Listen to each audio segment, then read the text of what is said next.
Hello, my name is Cody Short, and I'm a student at the University of Charleston in the Family Nurse Practitioner program.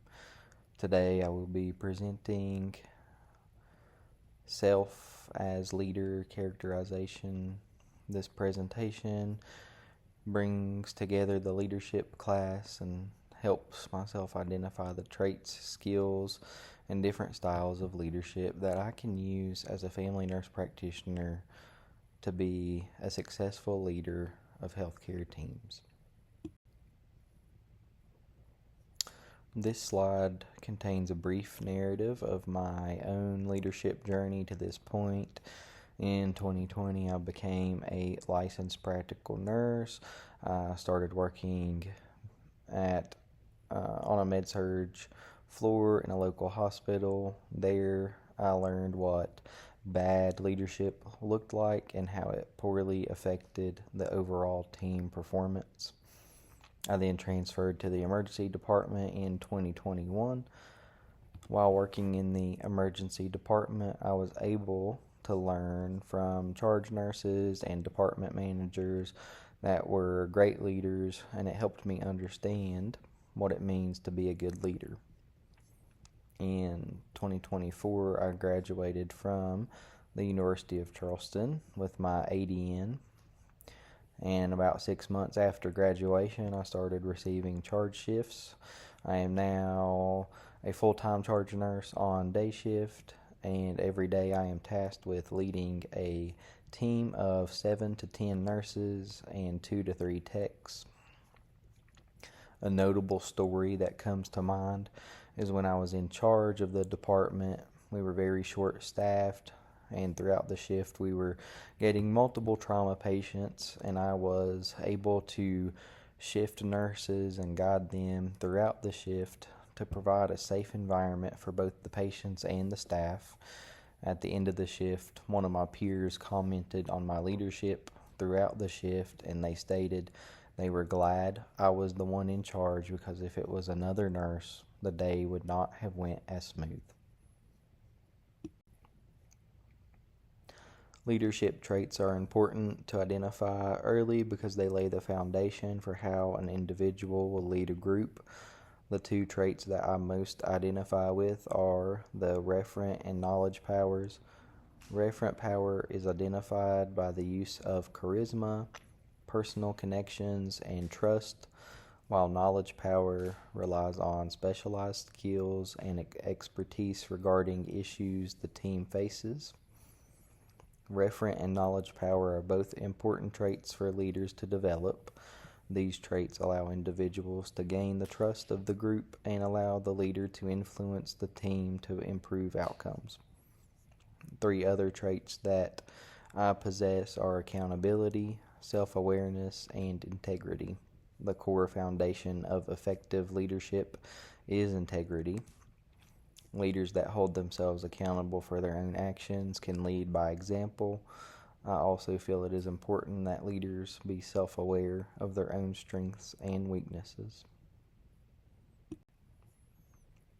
My picket question is, in patients with asthma, does additional education on medications lessen asthma exacerbations compared to standard education over a 6-month period? This picket question is very personal to myself because my wife and brother have asthma. Asthma affects a significant percentage of the population in my rural community. 3 principles that I have adopted for my leadership are accountability, informational power, and transformational leadership. These principles are related to my picket by the following.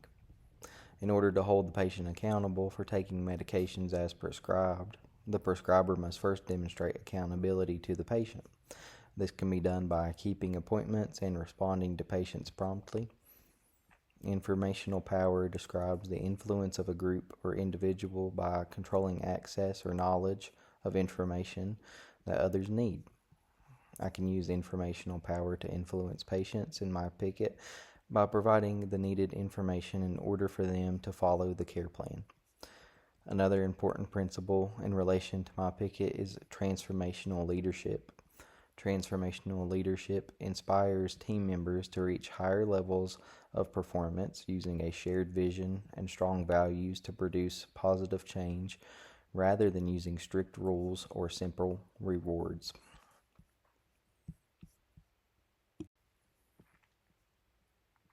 As previously mentioned, charge nurses have played a large role in helping understand and identify good and bad leaders and the traits that differentiate the two.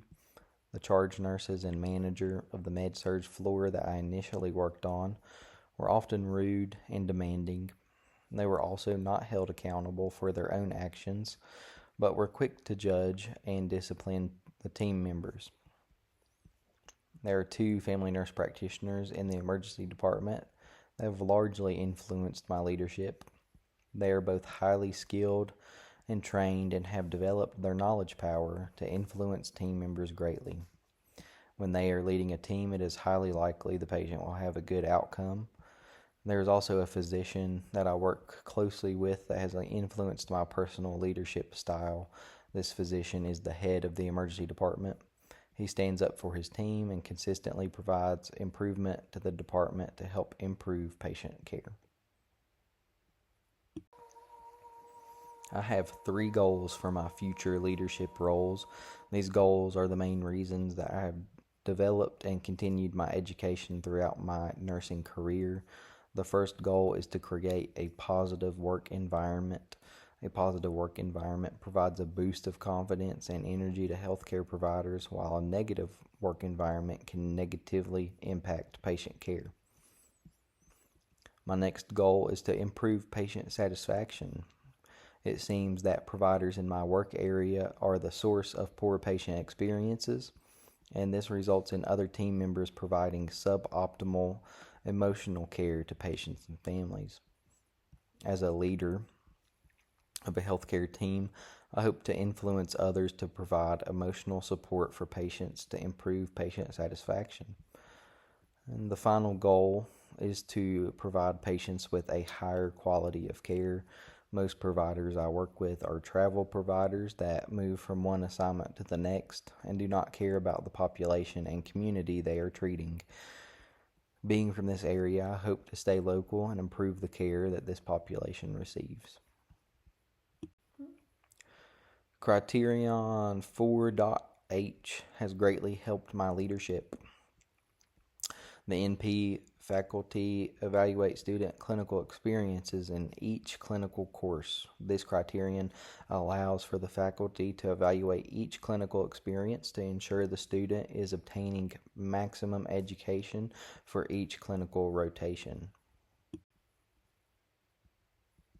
I believe the largest area that I can improve upon in regards to my leadership is my assertiveness. In the past, it has been difficult for me to follow through or even engage in a conversation where I am voicing my opinion against another person. This is an important aspect of leading, and I hope as my journey continues, I can develop this skill. I think the largest challenge that I will face is acceptance from my coworkers.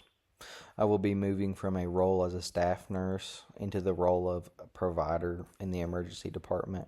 I do believe that some people will try to question my authority and capability. I do plan to implement tactics and principles like knowledge, power, and influential leadership to promote a positive work place.